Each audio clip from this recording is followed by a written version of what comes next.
That seat is for my real daughter. Get out.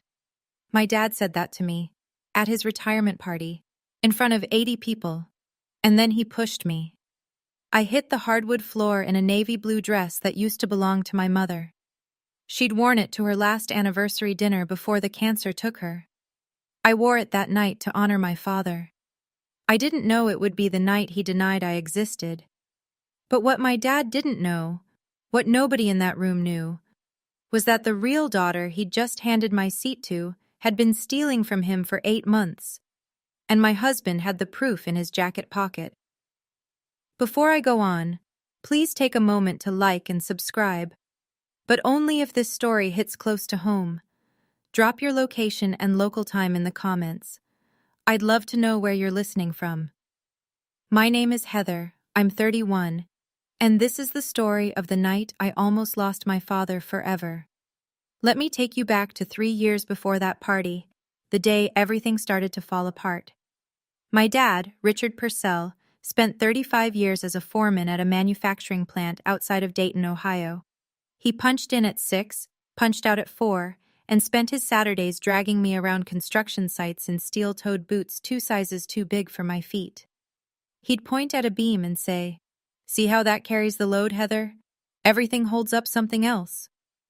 I was 9 years old, and I had no idea what he was talking about, but I listened. And years later, I became a structural engineer, and I finally understood what he'd been teaching me all along, that the things you can't see are the things keeping everything standing. My mom, Linda, was an ER nurse. She worked nights so she could be home when I got off the school bus. She smelled like antiseptic and lavender, and she sang off-key while she cooked, and she made our tiny kitchen feel like the warmest room in any house I've ever been in since. She and Dad built their life around a small oak table he'd made by hand the year I was born. 3 chairs, 1 for each of us. No one extra, no one missing, Dad used to say. Mom was diagnosed with pancreatic cancer when I was 11. She died 14 months later. I was 12. Dad didn't fall apart, at least not where I could see it. He kept going to work. He kept making dinner. He kept sitting at that oak table, in his chair, across from mine. Mom's chair stayed empty. I never asked him to leave it that way. He just did. For 3 years after she died, it was just the 2 of us. And the silence in that house was heavy, sure. But it was ours. Then Dad told me he'd met someone. He said she'd never replace Mom. I believed him. Victoria Ashford walked into our lives wearing a cream-colored cashmere wrap and a smile so practiced it could have been licensed. She was pretty, polished, divorced, and she had a daughter named Brooke who was 2 years younger than me. Dad introduced them over dinner at the house, our house, and Victoria brought a bottle of wine that probably cost more than everything in our refrigerator combined. I'll give her credit. In the beginning, she tried. She asked about my classes. She complimented the curtains Mom had picked out. She even offered to teach me how to drive, which Dad thought was generous. I said no thank you. I already had my permit. They got married when I was 15. Small ceremony. Victoria wore ivory. I wore the black dress Mom had bought me for 8th grade graduation because it was the only formal thing I owned. Nobody said anything about it. Within 6 months, things started to shift. Small things. Victoria replaced the oak table with a marble-top dining set. "Something more modern," she said. Dad agreed. The old table went to the garage. The first Thanksgiving after the wedding, I came downstairs and my chair, the one Dad had carved my initials into when I was 8, was gone. "We needed a matching set," Victoria said, smoothing a linen napkin across the new marble. Brooke moved in full-time around then. She took the guest room, which Victoria redecorated with sage wallpaper and a new vanity. Brooke was 13, chatty, eager. She called my dad Dad from the first week, and my dad, who hadn't cried once since my mother's funeral, got misty-eyed and hugged her at the dinner table. The new dinner table. I watched from the kitchen doorway and didn't say a word. That was my first mistake. I left for college at 18. Clemson. Structural engineering. Full ride on academic merit. Dad drove me to campus, helped me carry my boxes, and stood in the parking lot for a long time after I told him I'd be fine. Victoria stayed home. She said she had a migraine. Every time I came back for a break, something else had changed. Mom's photos migrated from the living room wall to the hallway, then to a shelf in the basement. Her recipe box disappeared from the kitchen counter. Her garden, the one she'd planted with coneflowers and black-eyed Susans the spring before she got sick, was pulled up and replaced with ornamental grasses that didn't bloom. My bedroom became Victoria's yoga studio. When I asked where my things were, she pointed to 3 cardboard boxes in the garage, stacked next to Dad's old oak table. We needed the space, sweetheart. Brooke's doing online classes and she needed a quiet room. Brooke already had a quiet room, but I didn't argue. That was the pattern. Victoria would take something small, frame it as practical, and Dad would go along because fighting about curtains and chairs felt beneath him. He was a foreman. He solved real problems, load-bearing problems. He didn't have the bandwidth for domestic politics. I met Marcus at a structural engineering conference when I was 25. He was a forensic accountant presenting on construction fraud investigations. We talked for 3 hours about how numbers lie and how buildings don't. We married 2 years later, at a courthouse, with 12 guests. Dad came. He walked me down the aisle. Victoria came too. She developed a headache around the toasts, and they left before we cut the cake. The last time my father looked me in the eye, we were standing outside that courthouse. He squeezed my hand and said, "Your mom would have liked him." That was 4 years ago. 3 years before the retirement party, I was managing a bridge inspection in Tennessee when Christmas crept up on me. The project was behind schedule. The contractor had cut corners on the expansion joints, real load-bearing issues, the kind that kill people. And I couldn't leave until the county signed off on the remediation plan. I called Dad on December 23rd to explain. Voicemail. I left a message. "Hey Dad, I'm stuck on a job site. I'm so sorry I can't make it home for Christmas. I'll come in January. I love you. Merry Christmas." No callback. I figured he was disappointed. I texted him Christmas morning. No reply. I called again New Year's Day. Voicemail. I called the landline. Victoria answered. Her voice was cool and flat. "Heather, your father said he doesn't want to talk right now. I think you should respect that." So I did. I gave him space. I called again the next week, and the week after that, and every week for the next 3 years. 147 calls, 42 texts, not a single response. I never stopped trying. But I also never drove to the house and demanded answers. Twice I tried. Victoria met me at the door both times, arms crossed, same line. "He doesn't want to see you, Heather. Please stop making this harder than it has to be." I could have pushed past her. I could have caused a scene. But something in me wouldn't beg. If my father wanted to cut me out, I'd let him. It would wreck me, but I'd let him. That was my pride talking. And Victoria knew exactly how to use it. 8 weeks before the retirement party, Marcus got a phone call from a number he didn't recognize. A woman's voice, older, careful. "Is this Marcus Purcell? I'm Donna Webb. I work in benefits administration at your father-in-law's company. I need to talk to you about some paperwork." Marcus didn't tell me. Not yet.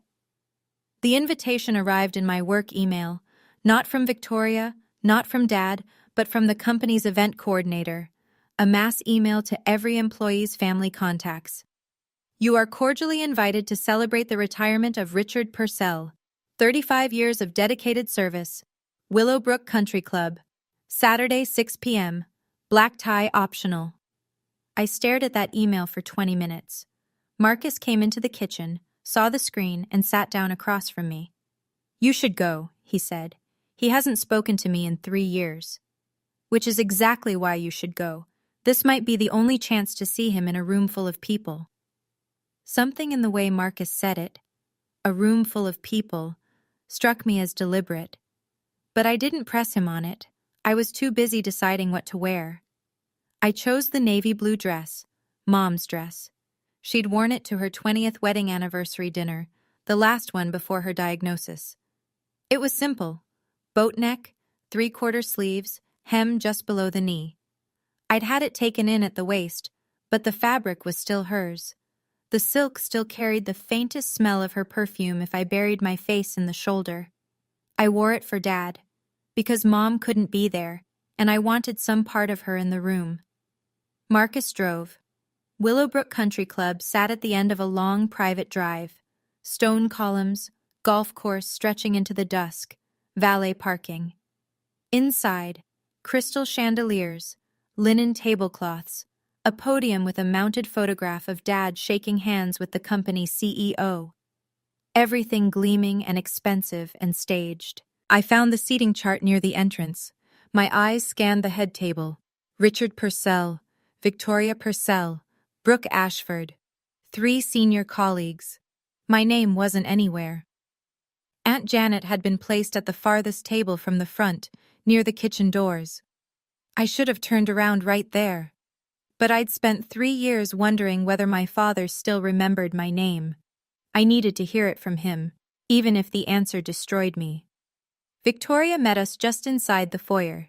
She wore a charcoal Hermes scarf draped over a fitted black dress, and her smile landed on me like a camera flash, bright, blinding, and gone in a second.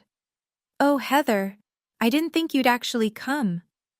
"The invitation said family," I replied. "Of course." She touched my elbow and steered us through the main hall, not toward the head table, not toward Dad.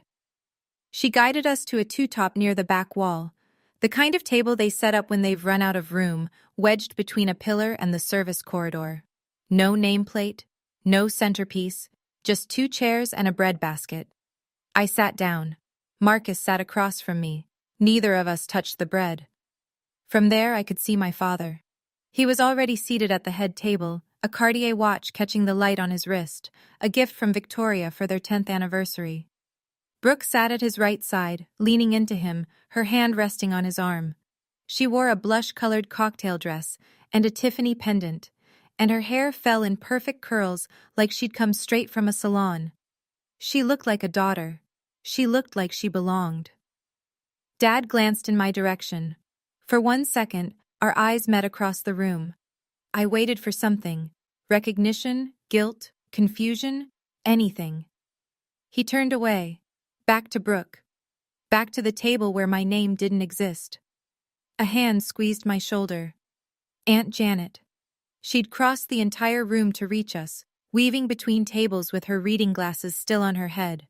She leaned down and whispered, close enough that I felt her breath on my ear. "I'm glad you came, honey. There are things you need to know." She squeezed my hand, and 4 words dropped into the space between us like stones into water.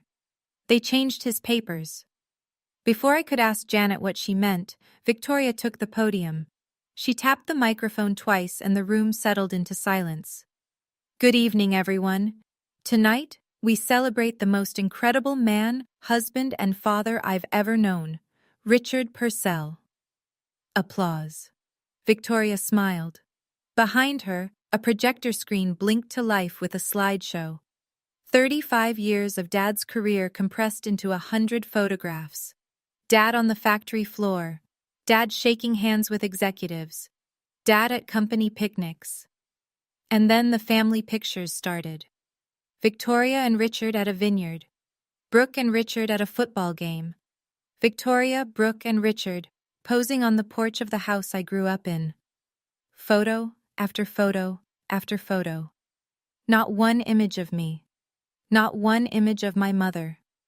35 years of my father's life, and Linda Purcell had been edited out entirely. As if she'd never existed. As if I'd never existed. Victoria turned back to the crowd. "And I want to give a special recognition to Richard's daughter, Brooke, his pride and joy, who has followed in his footsteps and made him so proud." Brooke stood up from the head table and gave a little wave. People clapped. I felt Marcus's hand tighten around mine under the table. A man approached us during the applause. Gray-haired, khakis, company polo. Phil. He'd worked with Dad for 20 years. He looked at me with furrowed brows. "Aren't you Heather? Rick talked about you all the time. Showed us your college graduation photo, your engineering license. What happened?" I opened my mouth, but nothing came out. I didn't know what had happened. That was the worst part. I had spent 3 years constructing an explanation. Dad was angry, Dad needed space, Dad moved on, and none of it held anymore. "I don't know," I said, "but I'm here to find out." The slideshow ended. The waitstaff began circulating with entrees. Conversations resumed. Victoria returned to the head table and placed her hand on Dad's shoulder like a claim stake. I set my napkin on the table and stood up. Marcus looked at me. "Are you sure?" I didn't drive 4 hours to eat bread rolls in a corner. I walked, straight through the center of the room, past Phil's table, past the middle managers and their wives, past the company VP, who paused mid-sentence to watch me go by. 80 people, and I felt every pair of eyes follow me like I was crossing a courtroom floor. The head table was elevated on a low platform, just 6 inches, but enough to make you feel like you were approaching a stage. I stepped up. Brooke saw me first. Her smile faltered. There was one empty chair at the table's far left. It belonged to a colleague who hadn't shown up. I stood beside it and rested my hand on the back. "Dad." Richard looked up. His jaw tightened. "It's been 3 years," I said. "Can we talk?" Silence at the head table. Victoria leaned in and whispered something to Richard. I couldn't hear it, but I watched his expression harden. Whatever she said reinforced the wall she'd spent 3 years building. Dad pushed his chair back and stood up. He was 6'1", broad-shouldered, and the foreman posture was still there even at 63. He looked down at me and I saw nothing. No warmth, no recognition, no conflict. Just a stranger wearing my father's face. For one fraction of a second, I thought he was going to hug me. He put both hands on my shoulders and pushed. I went backward off the platform. My heel caught the edge and I hit the floor, not gracefully, not dramatically, just hard. My hip struck the polished hardwood. The seam of Mom's dress split along the hem with a sound like a whisper tearing in half. "That seat is for my real daughter." Dad's voice carried across the entire room. "You lost the right to sit here when you turned your back on this family. Get out." I was on the floor, looking up at my father. And behind him, Brooke slid into the empty chair. My chair, the one I'd walked across the room to reach, and settled into it like she'd been waiting for this moment. "It's okay, Dad," she said, resting her hand on his arm. "She can't hurt you anymore." 80 people, colleagues who'd known my dad for decades, family friends, the company VP. Nobody moved, nobody spoke. Forks hovered. Conversations died mid-syllable. The entire room held its breath and chose silence. I sat on that floor and felt the cold hardwood through the fabric of my mother's dress. The torn hem pooled around my knee. My clutch had fallen open beside me, and there, half spilled onto the floor, was a photograph. Me at 5 years old, sitting on my dad's shoulders at one of his construction sites. Hard hat on my head, grinning so wide my eyes disappeared. He was laughing. I carried that photo everywhere. I didn't cry. I stared up at the man who'd taught me how buildings stand, and I saw something terrible in his face. Certainty. He was certain he was right. Victoria had spent 3 years making sure of that. I put my palms flat on the floor and started to push myself up. 1 step from the door. That's how close I was to walking out of that room and never coming back. Then I heard a chair push back, and it wasn't mine. It was Marcus. I was still on one knee when Marcus stood up from our corner table. He didn't rush. He buttoned his suit jacket, a single precise motion, and adjusted his cuffs. I'd seen him do that 100 times before presentations at his firm. It was his tell. It meant he was about to lay something out in a way that left no room for argument. Victoria noticed him first. I watched her eyes track his movement across the room, and something flickered behind her expression. The briefest crack of alarm, filled in immediately with a hostess smile. "Marcus," she called out, her voice pitched for the room to hear. "I think it's best if you take Heather home. She's had a long night." Marcus didn't look at her. He walked past the center tables, past Phil, past the murmuring guests who couldn't decide whether to stare or pretend nothing was happening. He walked straight to me and offered his hand. I took it. He pulled me up. He looked at the torn hem of Mom's dress, and his jaw tightened, and for 1 second, I saw something cross his face that wasn't calm at all. He set it aside. He steadied me, then turned toward the head table, toward my father. "Mr. Purcell." His voice was conversational. Not loud, not aggressive. The tone you'd use in a conference room, not a confrontation, but every syllable carried. "I'm Marcus, your daughter's husband. The daughter you just pushed to the floor." Richard's face reddened. "I don't have anything to say to you. Take her and leave." "I understand, sir. But before we go, I have one question." Marcus paused. "When was the last time you personally picked up your phone and checked your messages?" Richard blinked. "What?" "It's a simple question, sir." Victoria stood up so fast her chair scraped the platform. "Marcus, this is not the time or place." "Actually, Mrs. Purcell," Marcus said, still looking at Richard, "this is exactly the time and place." "Okay, I need to pause here for a second, because at that moment, I was ready to leave. I was ready to let my father have the life Victoria had built around him. But Marcus had been sitting at that corner table, quiet the whole evening, holding something in his jacket pocket that nobody in the room knew about.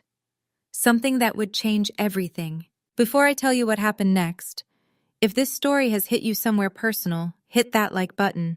And if you've ever had someone stand up for you when nobody else would, tell me about it in the comments. Now let me tell you what Marcus did.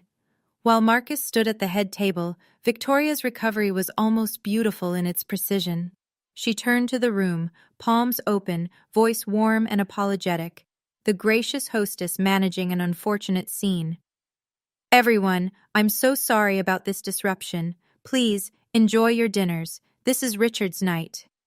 She placed her hand on Dad's shoulder and leaned down. The table microphone caught her whisper. "See? I told you she only comes around when she wants something." Dad nodded, but his hand was gripping his napkin hard enough to whiten his knuckles. He'd just shoved his daughter in front of every colleague he'd ever respected. I could see the adrenaline draining out of him, leaving behind something that looked a lot like doubt. Brooke filled the silence. She leaned into Richard and said, loudly enough for the surrounding tables, "I'm here, Dad. I'll always be here." She rubbed his arm, and a few guests offered sympathetic smiles in their direction, the dutiful daughter comforting the beleaguered father. The narrative was holding. From her seat near the back, Donna Webb, a silver-haired woman I'd never met, watched the entire scene with an expression I couldn't read at the time. She caught Marcus's eye across the room and gave a small, deliberate nod. I didn't understand what it meant. I would soon. Phil, the gray-haired colleague who'd spoken to me earlier, broke the hush at his table. "That was wrong, Rick." His voice was low but firm. "That girl drove 4 hours to be here." Dad didn't answer. Victoria pressed on, lifting her champagne glass. "To Richard, and to the family that chose to stay." A scattering of glasses rose, polite, uncomfortable. The kind of toast people drink to because refusing would require a courage nobody in that room had summoned yet. Nobody except Marcus. Victoria stepped down from the platform and crossed the room toward me. She moved with the precision of someone who has rehearsed their exits. Chin up, smile set, heels clicking a clean rhythm on the hardwood. She stopped 3 feet from where I stood near the coat check, smoothed her Hermes scarf, and lowered her voice. "Heather, sweetie, I think it's best if you leave quietly. You've already embarrassed your father enough for one evening." "I embarrassed him?" He pushed me to the floor. "Because you showed up uninvited to a private family event. If you really loved your father, you would have respected his wishes." "His wishes? Or yours?" Her smile didn't waver, but her eyes went flat. "Let me be very clear. Richard has made his decision. His retirement, his benefits, his house, everything is taken care of. You are not part of that plan. She paused, adjusting her tone the way you'd adjust a thermostat, carefully, precisely. Walk away gracefully, or I will make sure everyone here knows exactly what kind of daughter you've been. I should have walked away. Every rational bone in my body told me to turn around, get in the car, and drive 4 hours home. But something she'd said, his benefits, his house, everything is taken care of, landed wrong. It sounded less like a wife protecting her husband and more like an investor protecting a portfolio. What kind of daughter calls her father every week for 3 years and never gets an answer? I said. Victoria's face changed. It was fast, a half-second of something raw and startled, and then the mask slid back into place. I don't know what you're talking about. But I'd seen it. That micro-expression. That flinch. She knew about the calls. She'd known the entire time. Marcus had been watching from the center of the room. I didn't know it then, but he'd been waiting for this exact moment. The point where Victoria would overplay her hand. He'd told me later that the plan was never to confront her. It was to confront my father. Victoria was just the obstacle. He walked toward the head table with the kind of unhurried pace that makes people stop chewing. Every step deliberate, hands at his sides. He passed Victoria without a glance and stopped directly in front of Richard. The room noticed. Conversations thinned. Forks paused. Mr. Purcell. Marcus's voice was steady. Before your wife called security, which I assume she's about to do, I'd like to ask you one more question. Richard glared. I told you to leave. I heard you, and I will. Right after you answer this, when was the last time you personally reviewed your 401k beneficiary designations? The question landed like a stone in still water. Richard's expression shifted from anger to confusion. My beneficiary? What does that have to do with anything? When was the last time you checked? I don't know. Years ago. Victoria handles all the... He stopped. Victoria handles all the paperwork, Marcus finished for him. I know she does. Victoria's heels were already clicking toward them. Richard, don't engage. He's trying to confuse you. This is what they do. They manipulate. Mrs. Purcell, Marcus said, and this time he did look at her. You can stop. I already have the paperwork. He reached into his jacket and pulled out a manila envelope. It was thick, maybe 20 pages folded inside. He set it on the table in front of Richard with the same care you'd use to place a document in front of a judge. The room went quiet for the second time that evening. But this silence wasn't directed at me. Victoria recovered faster than I thought possible. She pivoted, physically and strategically, and placed herself between Marcus and Richard, her hand on her husband's arm, her body angled to block the manila envelope from his line of sight. Richard, listen to me. They're trying to ruin your night. This is your retirement. 35 years, and they want to turn it into some kind of courtroom drama. She looked at the nearest guests with wide, wounded eyes. I'm so sorry, everyone. Heather has always been difficult. We've tried everything. A few people at the surrounding tables shifted in their seats. One woman reached out and patted Victoria's arm. The narrative was tipping back in her direction. I stood near the coat check, watching Marcus hold his ground while Victoria performed the most convincing act of victimhood I'd ever seen. I felt the fight draining out of me. She was too good at this. Then I noticed something. Marcus had set the manila envelope on the table, and it had opened slightly from the weight of its contents. Inside, I could see 2 documents, forms of some kind, set side by side. Different fonts, different dates. I couldn't read the text from where I stood, but I recognized the layout. I'd seen beneficiary forms before, during our own life insurance paperwork. Marcus had been sitting at our kitchen table 2 weeks ago, comparing 2 documents late at night. When I asked what he was working on, he'd said, "Something for a case. I'm not sure yet. I need to verify it." He hadn't been working on a case. He'd been working on this. Mr. Purcell, Marcus said quietly, I'm not here to ruin your evening. I'm here because someone has been systematically dismantling your financial future, and you don't know it yet. Victoria's voice shot up. Richard, tell him to leave. Richard's hand hovered over the envelope. He hadn't opened it, but he hadn't pushed it away either. Even if any of this were true, Richard said slowly, what does Brooke have to do with my retirement account? She owes $180,000 from a failed startup, Marcus said. Did you know that? Richard's head swiveled toward Brooke. She was still seated in the chair she'd taken from me. Her face went pale. That's not true. He's lying, Dad. Of course he's lying, Victoria said, pressing closer to Richard's side. He's an accountant. They twist numbers for a living. Marcus didn't flinch. I'm a forensic accountant, actually. Checking numbers for accuracy is literally what I do for a living. I spend my days identifying when financial documents have been altered. He let that hang for a moment. Sir, can I show you what's in this envelope? That's all I'm asking. 60 seconds of your time. The room had gone so quiet I could hear the ice shifting in water glasses 3 tables away. Guests who'd been pretending to eat had given up the pretense. Everyone was watching. Richard stared at the envelope. Victoria stared at Richard. Brooke stared at the tablecloth. Even if Brooke has debt, Richard said, that's her business. What does it have to do with me? 8 months ago, Marcus said, someone submitted a change of beneficiary form on your 401k retirement account and your pension. The original form named Heather as your primary beneficiary at 50%.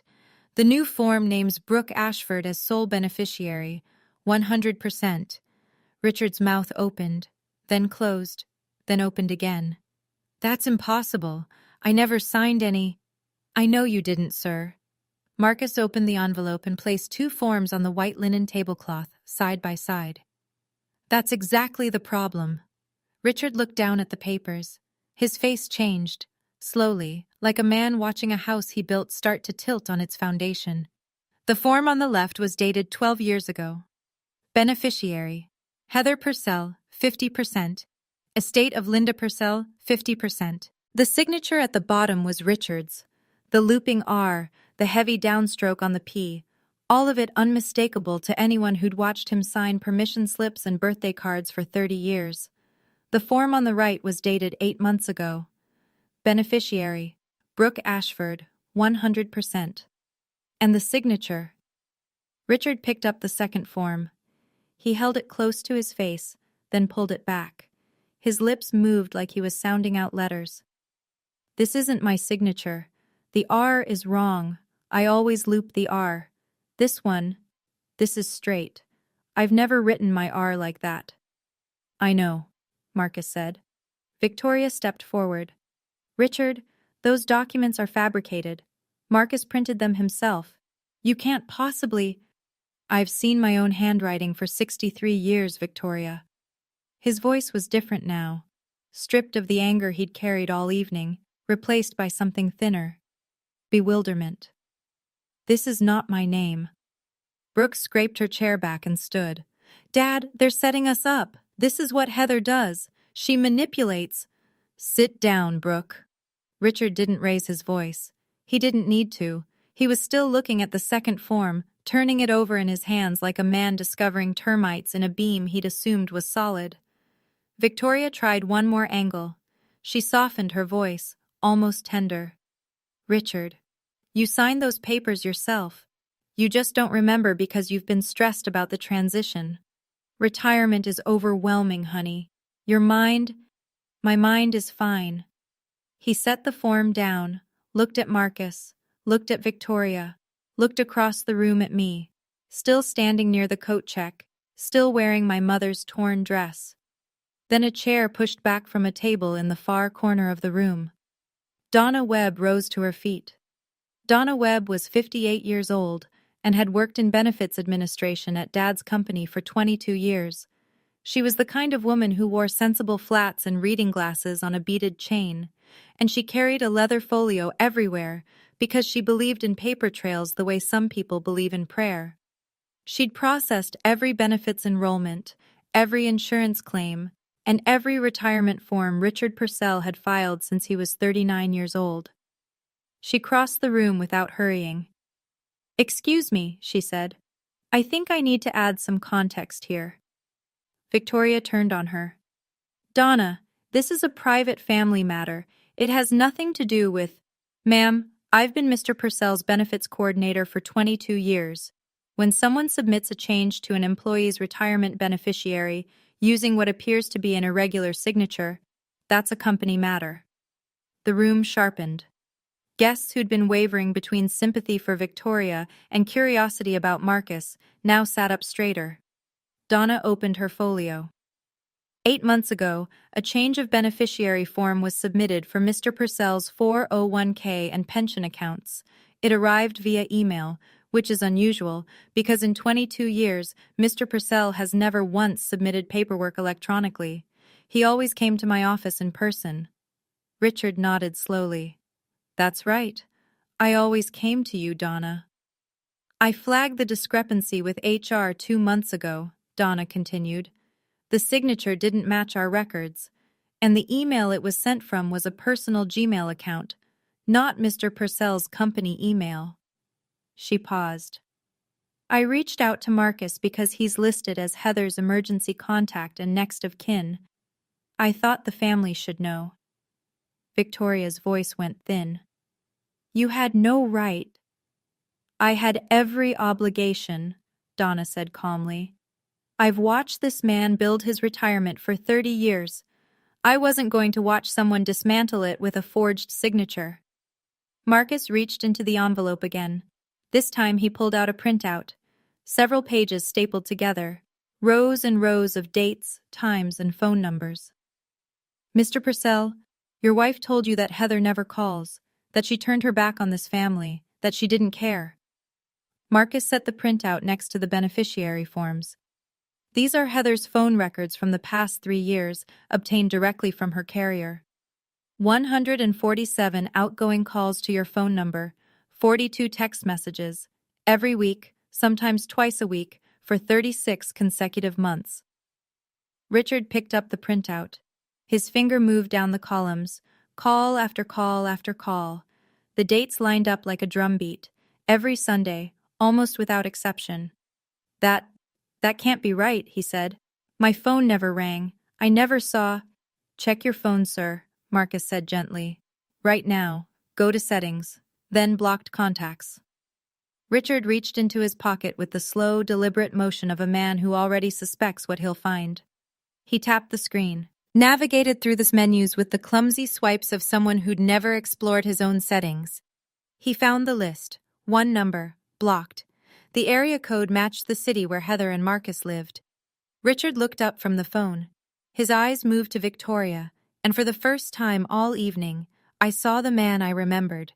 The foreman who didn't tolerate sloppy work, who could spot a cracked weld from 30 feet away. The man who trusted what was in front of him over what anyone told him. "You blocked her." His voice was barely above a whisper. "You blocked my daughter." Victoria opened her mouth. Nothing came out. 147 calls. Richard's hands were shaking. "She called me every single week. And you stood in this house and told me she didn't care." "I didn't say a word. I didn't need to. 147 calls said everything I never could." Victoria's mask didn't slip this time. It shattered. She dropped the Wounded Wife Act, and the Gracious Hostess Act, and the I'm Just Protecting This Family Act, and what came through was raw, cornered fury. "Fine. Yes. I blocked her number. Because Heather was toxic, Richard. She was trying to control you. She was trying to control you. She was trying to turn you against me and Brooke, and I was protecting this family from—" "She was my daughter." Richard's voice broke on the word. Not a shout. Something worse. A crack running through concrete. Victoria charged forward. She was a grown woman who refused to accept that you had a new life. Every time she called, you got confused. You got sad. You started asking questions about Linda, about the old house, about things I'd spent years helping you move past. Helping me move past my dead wife? helping you heal. Brooke tried to intervene. Mom, stop. Just stop. Victoria wheeled on her own daughter with a ferocity that made Brooke flinch. Don't you dare. Everything I did, every single thing, was for you. Because your father left us with nothing, and I had to make sure that… She caught herself. But the sentence was already out there, hanging in the air like smoke. Richard stared at her. Had to make sure that what, Victoria? That Brooke would be taken care of. Victoria's voice dropped. The fight went out of her as quickly as it had ignited. Brooke's father abandoned us. He left us with debt and nothing else. And Brooke's company failed, and she owes more than she'll ever… I had to think about her future. I had to. So you stole mine, Richard said quietly. I redirected it. For our family. Our family. Richard repeated the words like he was tasting something spoiled. You erased my daughter, forged my name, and looted my retirement fund, and you call that family. Victoria had no answer for that. For the first time in 16 years, she had no answer at all. Aunt Janet stood up from the back of the room. She didn't rush, didn't raise her voice. She just walked to the center of the room and faced her brother with the steady expression of a woman who'd been waiting a very long time to say what came next. Richard, I've been trying to tell you this for years. Richard turned to her, and I could see the exhaustion settling into his shoulders, the posture of a man who'd spent the last 10 minutes discovering that the floor he'd been standing on was rotten. I watched Victoria shut Heather out of this family piece by piece, Janet said. The photographs, the phone calls, the holiday invitations that somehow never reached her. I came to you 5 separate times and told you something was wrong, and every time you said the same thing. Janet, you just don't like Victoria. Stay out of it. No, Richard. You pushed your daughter to the floor tonight, in front of every person you've worked with for 35 years. You need to sit with that. Phil nodded from his table. A few others did too. The kind of quiet, weighted nods that don't need words. Richard lowered himself back into his chair at the head table. He set his phone on the linen cloth, screen still showing the blocked contacts list. His hand rested on the printout of phone records. 147 calls mapped in black and white. The Cartier watch glinted under the chandelier. He didn't look at Victoria. He didn't look at Brooke. He looked at the empty space in front of him. The space where the retirement speech should have lived, where the champagne toasts and the proud family portrait should have happened. All of it gone, replaced by paper trails and silence. Janet's voice carried across the still room. I loved you enough to keep trying, Richard, but Heather loved you enough to call 147 times when you never picked up. Think about which one of us gave up. At that point, my father was sitting in the same chair he'd pushed me away from, staring at his phone like he was seeing it for the first time. And honestly, part of me wanted to walk away right then, let him sort through the wreckage on his own. But that's the thing about family. The people who hurt you the deepest are the ones whose apology would mean the most. So what happened next? Did Richard finally see it all clearly? Or did Victoria find one last lie to save herself? Stay with me. Richard stood up from the head table. He moved slowly, like someone walking through water, fighting current with every step. He stepped off the platform and crossed the ballroom floor. Victoria called after him. Richard, where are you going? Richard! He didn't turn around.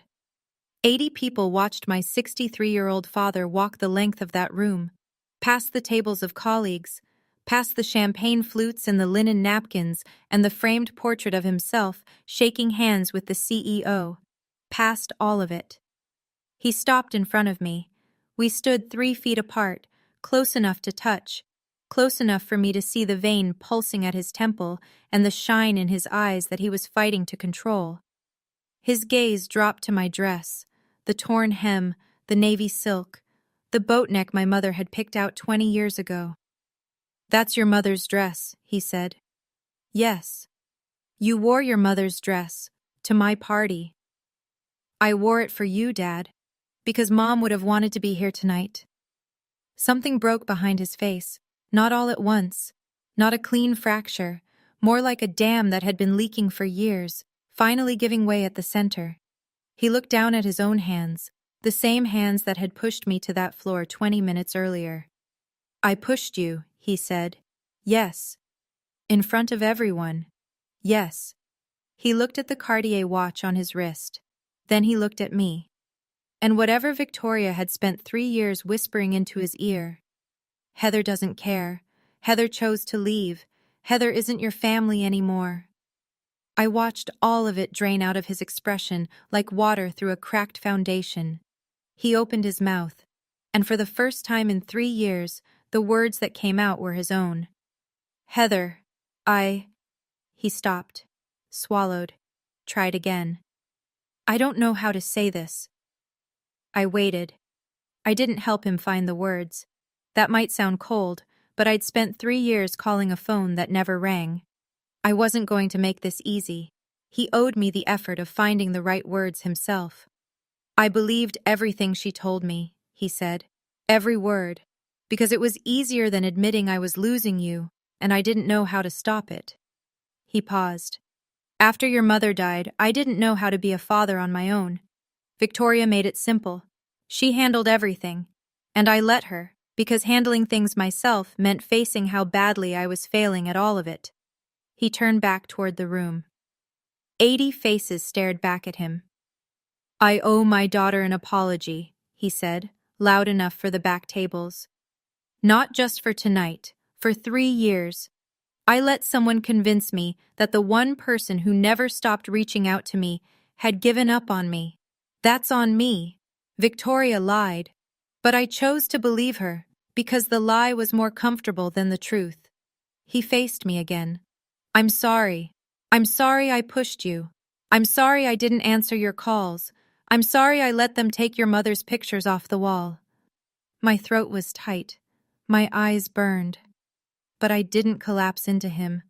I didn't throw my arms around his neck and tell him everything was fine. "I accept your apology, Dad. But accepting an apology and trusting you again are two very different things. We have a long way to go." He nodded, slowly. "I know." "Good. Then this is where we start, not where we finish." He nodded again, and the smallest thing shifted, like a load recentering on a beam that had been off balance for years. Victoria was not finished. She marched across the floor with the rigid posture of a woman whose entire architecture was collapsing and who refused to acknowledge gravity. She positioned herself between Richard and me and addressed the room. "Can't anyone see what's happening? Marcus and Heather planned this entire spectacle. They came here tonight to humiliate Richard at his own retirement. This is coordinated. This is an attack." Richard spoke without turning to face her. "No, Victoria. The only person who planned anything at this party was you, the seating chart, the slideshow with no pictures of Heather, no pictures of Linda. You choreographed everything tonight to make sure my daughter felt invisible. And it worked. Until it didn't." Victoria pivoted to the guests. She scanned the room for allies, for one sympathetic face, for anyone who would corroborate the narrative she'd maintained for 16 years. What she found instead were averted gazes and tight jaws and hands wrapped around water glasses. Phil spoke up. "Ma'am, the man just showed us a forged signature. Sit down." Victoria turned to Brooke, the last person left in her corner. Brooke was standing at the edge of the platform, clutching her small handbag with both hands, her face drained of color. "Brooke, tell them. Tell them this is all a misunderstanding." Brooke's mouth opened, closed. She looked at Richard. She looked at the beneficiary forms still spread on the linen tablecloth. She looked at me, standing in my mother's torn dress. "Mom," Brooke said quietly, "it's over." Something in Victoria's expression went hollow. The fight left her face like air leaving a tire. Not dramatically, not with a bang, just a slow, steady deflation. "It is not over," she whispered. But she was the only person in the room who still believed that. Brooke gathered her things from the head table. She moved mechanically. Clutch, phone, the cashmere wrap Victoria had draped over her chair. She didn't look at the beneficiary forms. She didn't look at the blocked contacts list still glowing on Richard's phone. She walked off the platform and headed for the door. but she stopped in front of me. "I didn't know about the signature," she said. Her voice was thin. "I swear to you, Heather, I didn't know she forged his name." "But you knew about the phone," I said. "You knew I was calling. You knew I was being blocked." Brooke didn't answer right away, and that silence, 3 seconds, maybe 4, carried more honesty than anything Victoria had said all evening. "I wanted a dad," Brooke finally said. Her eyes were wet. "My real father left when I was 6, moved to Portland with his girlfriend and never looked back. Richard was the first person who ever," her voice cracked. "He made me feel like I mattered." I understood that. I understood it completely. And understanding it didn't make me less angry, but it made my anger more precise. "I understand wanting a father, Brooke, but you don't get one by erasing someone else's daughter." She held my gaze for a long moment, then she nodded, a small, tight movement, and walked toward the exit. Victoria called after her, sharp and desperate. "Brooke! Brooke!" Brooke pushed through the double doors and didn't look back. Around the room, a shift was happening, the slow, collective exhale of 80 people processing what they'd just witnessed. A few of Richard's colleagues stood up and drifted toward him. Handshakes, quiet words. Donna moved to Marcus's side and nodded once, the kind of nod that meant the job is done. I didn't hate Brooke. I hated what she'd allowed to happen. There's a difference. And it was one she'd have to sort out on her own. Victoria stood alone at the head table. The chair beside her was empty, Brooke's seat. The chair on the other side was empty, Richard's. The linen tablecloth still held the 2 beneficiary forms, the phone records, the remains of a celebration that had turned into something else entirely. Richard faced her from across the room. "Victoria, I think you should go home." "This is my party too, Richard." "No, this was supposed to be my retirement, 35 years of my life, and you turned it into a stage for your scheme. Go home, we'll talk tomorrow, with a lawyer present." Victoria picked up her clutch, a Chanel bag, black quilted leather with gold hardware. She adjusted the Hermes scarf around her neck. She drew herself up to her full height and surveyed the room one last time. 80 people who'd spent the evening watching her performance unravel, stitch by stitch. She walked toward the exit. Her heels struck the hardwood in a slow, measured rhythm, the only sound in the entire ballroom. At the door, she stopped and turned back. She looked directly at me. Not at Richard, not at Marcus. At me. There was no pretense left. No warmth, no strategy, no practiced grief. Just fury. Pure, unfiltered, 16 years in the making fury. I looked back at her. I didn't flinch. I didn't speak. After 3 years of silence, I'd gotten very good at it. The door closed behind her. The room released a breath it had been holding for an hour. Conversations stirred, tentative and low. Glasses clinked. Someone laughed nervously. The world began to rotate again. Richard stood at the center of the room, looking at the empty head table, at the empty chairs. Then he looked at me. "That seat was always yours, Heather. I just forgot." He didn't offer me the chair. He pulled it out for me. And for the first time in 3 years, I sat next to my father. The rest of the party dissolved slowly. Guests said their goodbyes. Some shook Richard's hand and didn't mention what had happened, which was its own kind of acknowledgement. Others, Phil, a few of the older supervisors, clasped his arm and said things like, "You've still got people who care about you, Rick." Richard nodded at each one, but his eyes kept drifting back to the 2 forms on the table, as if staring at them long enough might undo what they represented. After the last guests filed out, Donna approached us. She'd waited deliberately. She was a woman who understood the difference between urgency and timing. "Mr. Purcell," she said, "given what was presented tonight, I'll need to file a formal report with HR and legal first thing Monday morning. Your beneficiary designations will be frozen pending an internal investigation. No changes, no withdrawals, no distributions until we've verified the chain of custody on every document." Richard nodded. "Do what you need to do, Donna. And thank you. You didn't have to come forward like that." "Yes, I did." She closed her folio. I also pulled the email submission logs before tonight. The beneficiary change was sent from a personal Gmail address. The IP address traces back to a residential location, your home, Mr. Purcell. And this isn't the first irregularity. 2 years ago, a request was submitted to add Brooke Ashford as a beneficiary on your company life insurance policy. I rejected it because she doesn't qualify as a legal dependent. Richard closed his eyes. 2 years. Victoria had been working on this for at least 2 years, and he'd never known. Marcus stood beside me. Your 401k and pension, together, they're worth roughly $420,000. If the forms had gone through unchallenged, you would have retired with nothing in your name. Everything I earned, Richard said quietly. 35 years. Every cent of it, Marcus confirmed, would have gone to Brooke Ashford the day you filed your final paperwork. Marcus and I drove home in the dark. The highway was empty. Fields slid past outside the windows like dark water, and neither of us spoke for the first 20 miles. I looked down at Mom's dress. The hem was torn from where I'd hit the floor. A thread hung loose near the knee. I ran my thumb over it and thought about how some things can be mended and some things can only be worn with the damage showing. You knew, I said, before tonight. I knew for 2 weeks. Donna called me 2 months ago with her concerns.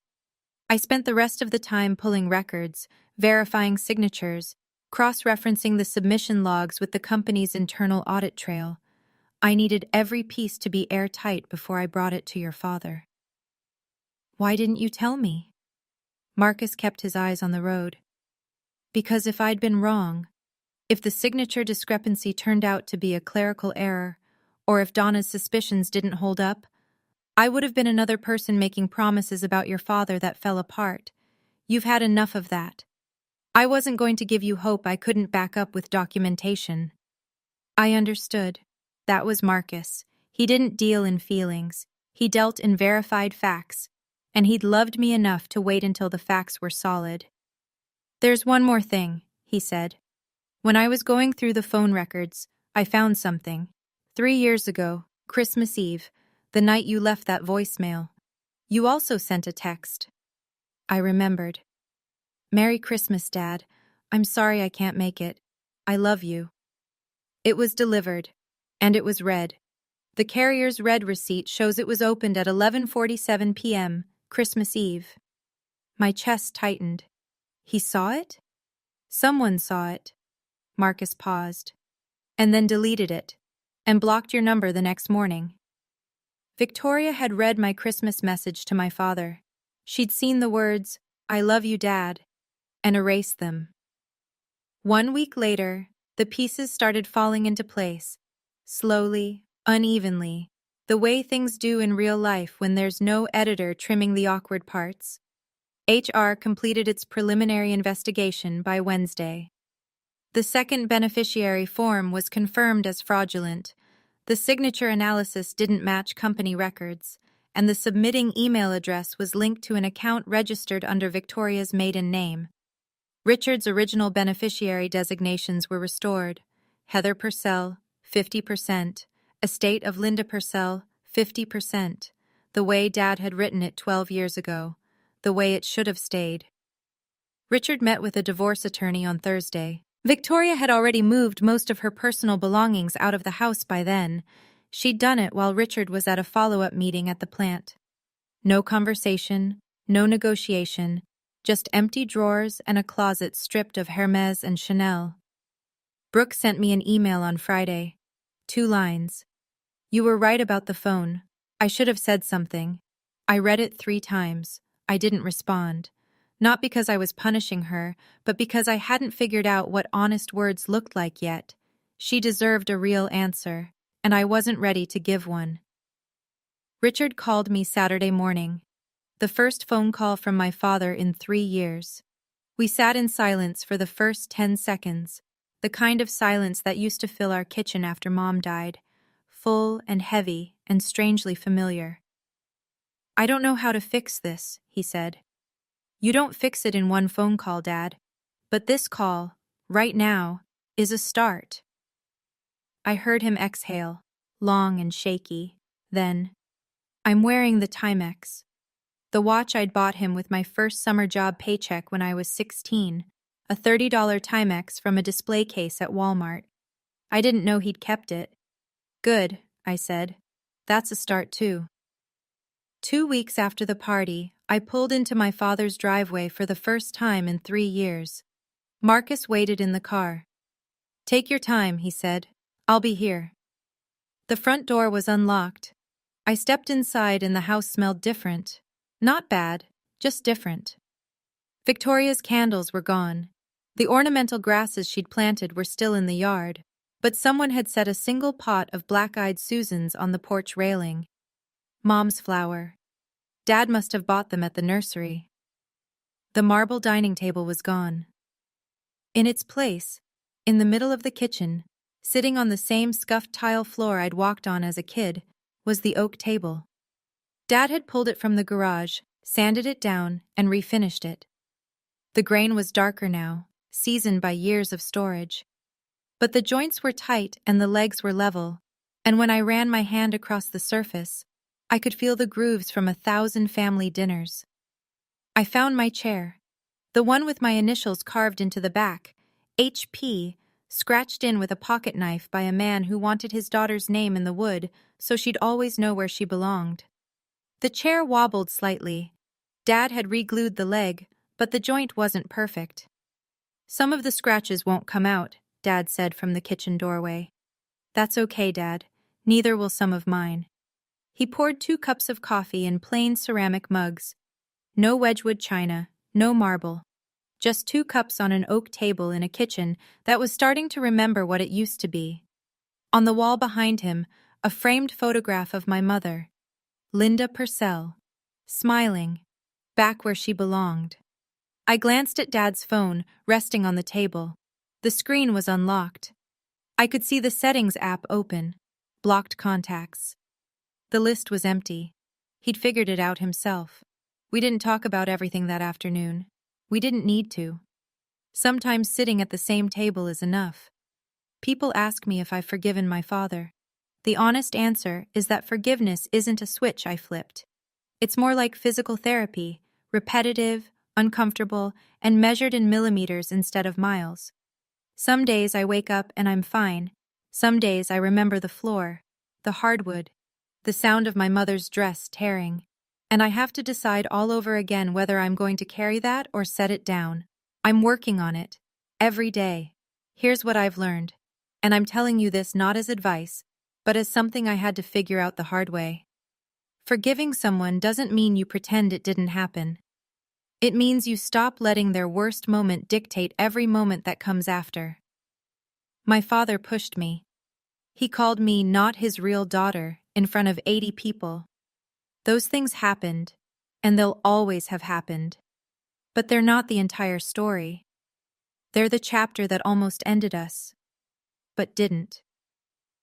Victoria. I don't hate her. I've tried to, and I can't sustain it. She was a woman who watched her first husband abandon her and her daughter, and she swore she'd never let that happen again. Her method was wrong. Her execution was criminal.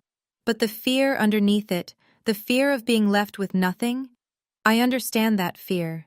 I just refuse to let it excuse what she did. Marcus didn't save me that night. I want to be clear about that. He gave me the truth. Donna gave him the paperwork. Janet gave Richard the mirror. But I saved myself by choosing to show up at that party, in my mother's dress, after 3 years of silence. I could have stayed home. I almost did. My biggest weakness was my pride.